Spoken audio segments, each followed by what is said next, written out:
જિલ્લા પુરવઠા અધિકારી સુરેન્દ્રનગર અને ટીમ સાથે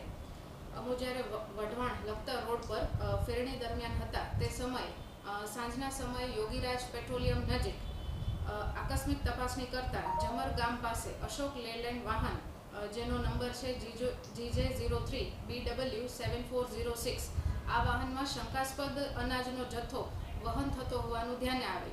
આમ આ વાહનની ત્યાં આગળ રોકી અને તેની તપાસ કરતા વાહનના જે વાહન ચાલક છે રાહુલભાઈ મનુભાઈ સૌધરિયા તેમના દ્વારા સદરનો જથ્થો જે છે એ શેખપર ખાતેથી લઈ અને વિરમગામ ખાતે એપીએમસી ખાતે લઈ જવાતો હોવાનું ધ્યાને આવેલ। તેમની વધુ પૂછપરછ કરતા તેમની પાસે કોઈપણ જાતની પરવાનગી કે બિલ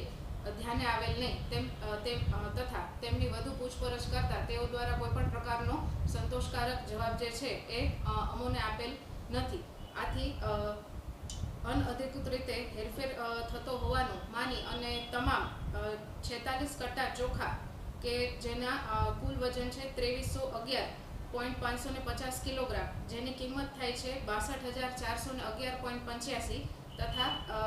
આમાં વપરાતું જે વાહન છે વપરાયેલ વાહન જેની કિંમત છે ₹4 લાખ એમ મળી કુલ 4,62,411.85 નો મુદ્દામાલ જે છે એ આવશ્યક ચીજ વસ્તુ અધિનિયમ અંતર્ગત સીઝ કરી અને આગળની ધોરણસરની કાર્યવાહી